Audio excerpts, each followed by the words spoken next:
بسم الله الرحمن الرحيم. السلام عليكم أعزائي الطلبة ورحمة الله وبركاته. محاضراتنا هذا اليوم هي حول السبتايتلينج أو ترجمة الحواشي كما يطلق عليها. Subtitling is the main part or the main type of AVT translation, and I think you are familiar with this type of translation, as you see, and some of you have tried to subtitle some videos, some films. So our lecture is about subtitling. So let's the content or the details of this term. All subtitled programs are made up of three main components: the spoken word, the dialogue itself by actors, the image, the background, the details of the scene, and the subtitles, the product of translating the content or the verbal content of this video or this material. The interaction of these three components, along with the viewer's ability to read both the images and the written text at a particular speed. So here we are going, you will feel that we are dealing with technical aspects, technical details, such as the reading speed, the frames, the frame rate, etc., and the actual size of the screen. Determine all these factors determine the basic characteristics of the audiovisual medium. Subtitles must appear in synchrony with the image and dialogue, and in this way provide a semantically adequate account of the SL dialogue, the source language dialogue, and remain displayed on screen long enough for the viewers to be able to read them. And these are very important factors in mastering subtitling as a part of AVT for hard of hearing and for audio description. Finally, we still deal with the content or with the types included within subtitling.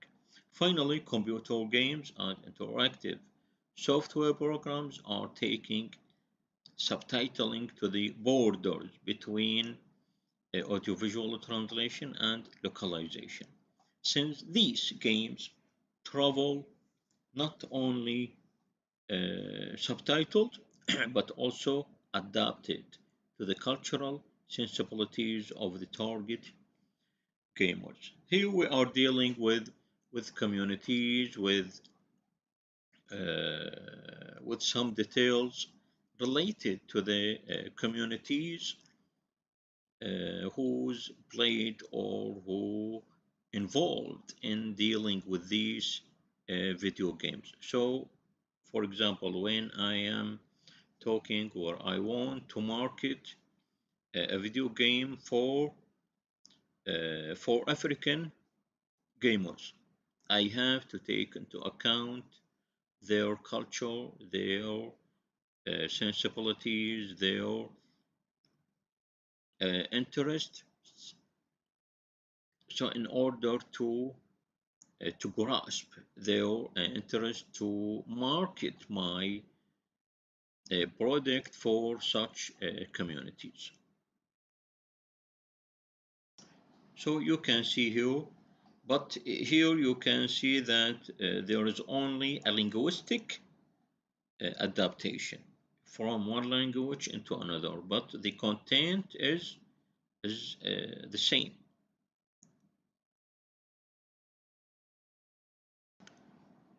Okay, as far as technical parameters related to subtitling, we can say that we have two types of subtitles. Open subtitles. In this type, the subtitles are burned or projected onto the image and cannot be removed or turned off. The program and the subtitles cannot be disassociated from each other, allowing the viewer no choice as to their presence on screen. The other type is closed subtitles. The translation can be added to the program at the viewer's will. The subtitles are hidden and can only be seen with an appropriate decoder or when the viewer activates them on DVD. And I think we are familiar with this type as it is used in some platforms such as YouTube.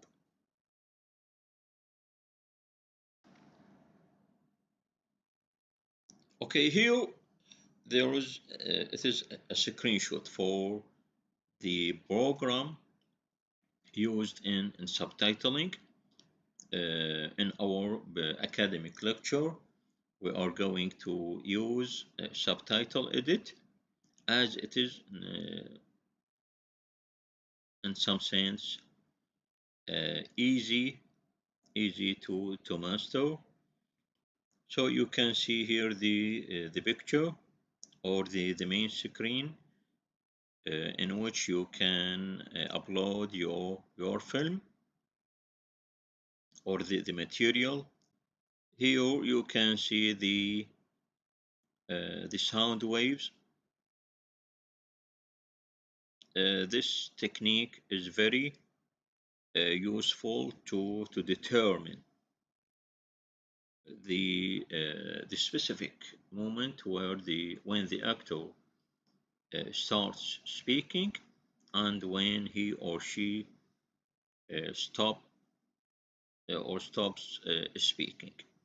And in this way, we can spot the appropriate moment of subtitling. I mean the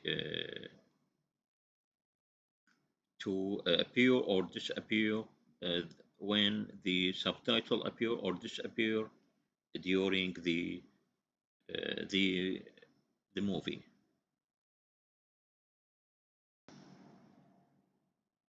Okay, let's talk about the process itself.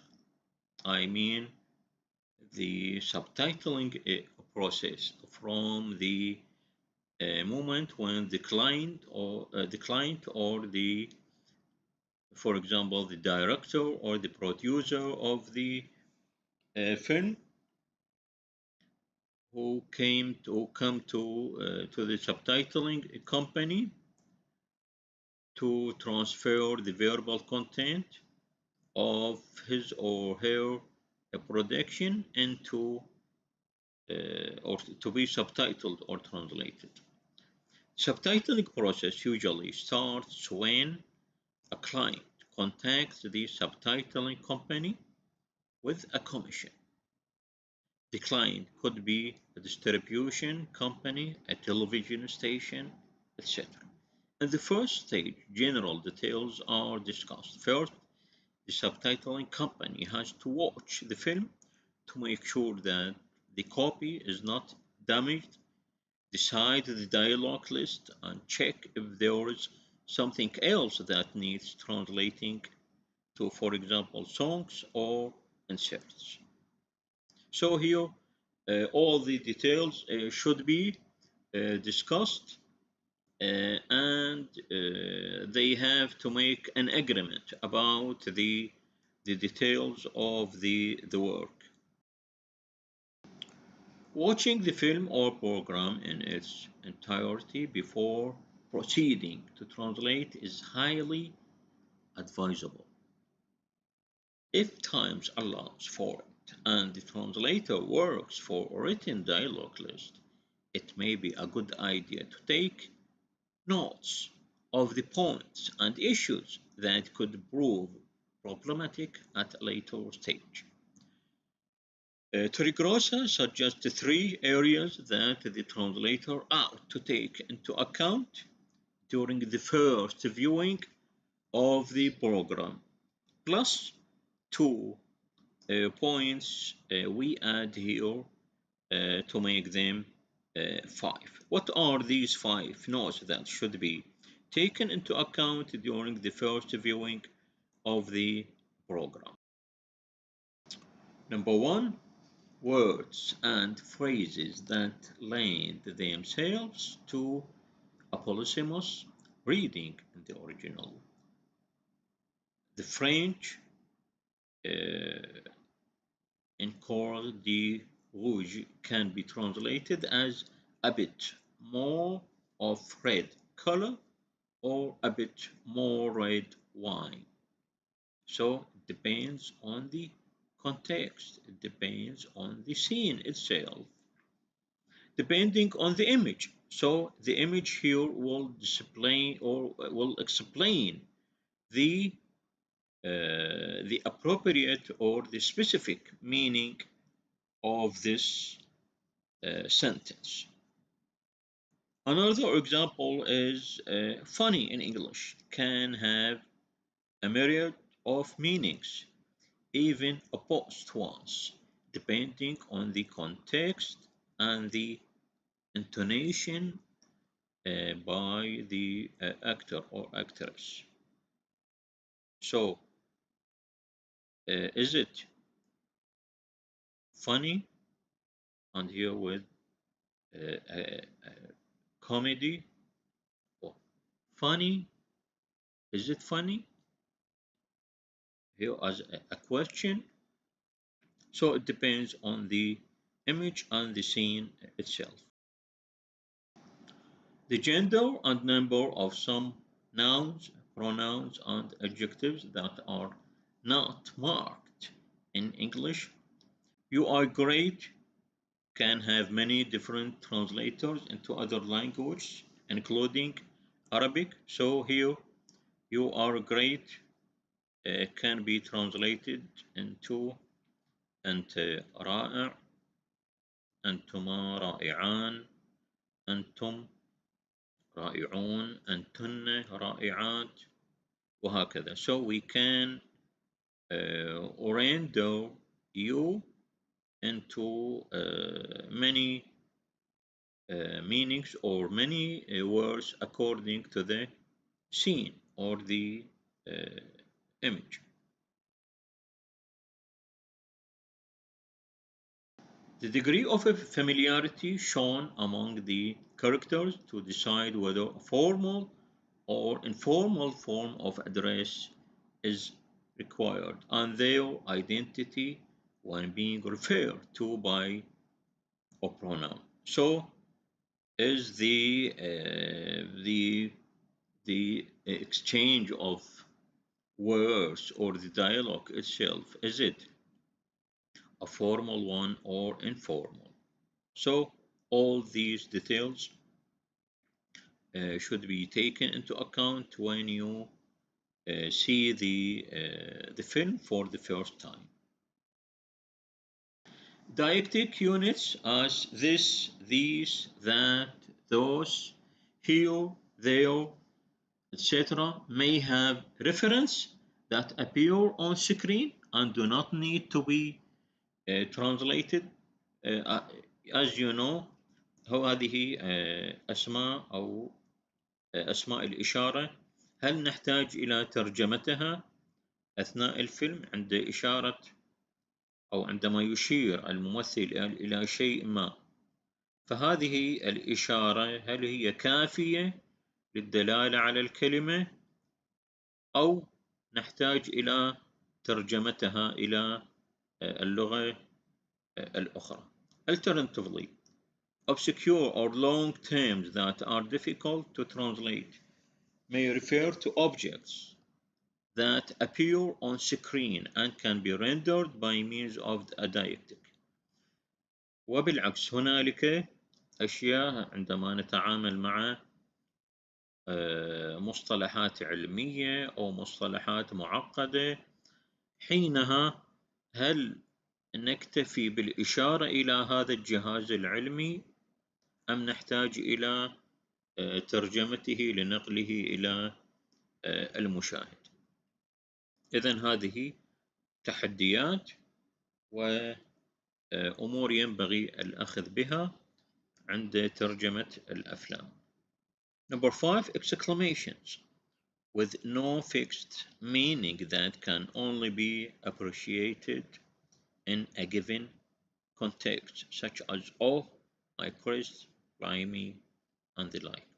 إذن هذه كلمات التعجب، هل نحتاج إلى ترجمتها أو تعتمد على السياق والمشهد الذي صورت فيه أو الذي نطقت فيه لمعرفة دلالتها في ذلك السياق. Okay, the next stage after seeing or watching the film, the other technical aspects regarding the subtitling process is spotting. It is also used or also known as timing and cueing. It consists in deciding the precise moment when a subtitle should appear on screen in time and when a subtitle should disappear from the screen out time. This is usually done by technicians who usually do not have a good knowledge of the language spoken in the film. But sometimes this process is done by the translator, and you will see this when you deal with the software, when you subtitle your assignments. A copy of the film and the dialogue is then sent to the translator. Translators sometimes work without having any access to the screen version of the film or from a soundtrack without a copy of written text. This occurs when clients are afraid that illegal copies will be made, or perhaps when there are tight deadlines. Tight deadlines. On the third stage, the translator can start translating the text from the source to the target language. Once the translation is over, it is sent to the client.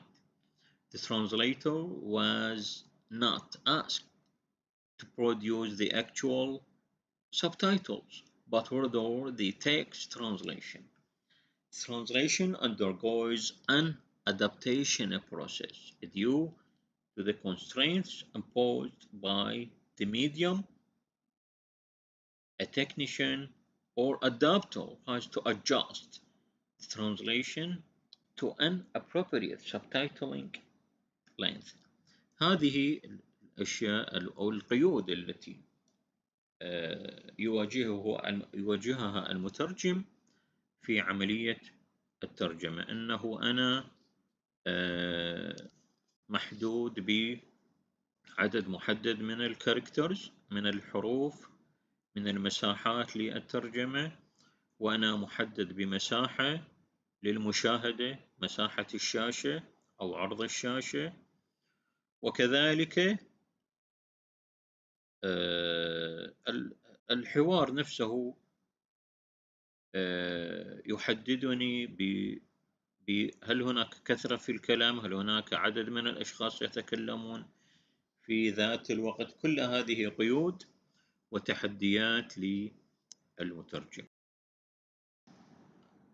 Revision and proofreading of the subtitles in a printed version is done to detect any possible mistakes and guarantee a final product of high quality. Ideally, a different person should be responsible for this task. Any mistranslations or typos must be corrected. Spelling mistakes seem to be more noticeable on a screen than on a page, and they must be avoided at all costs. Their presence in a subtitle may not only be irritating, but may also distance the viewer from the whole process. As a matter of principle, translators should have a say in the proposed changes and be entitled to a copy of the final. Why? Because revised subtitles to see the type of amendments and alterations that have been made to their translations. It helps not only to improve one's work, but also to become familiar with the likes and dislikes of the before inserting the subtitles on the celluloid.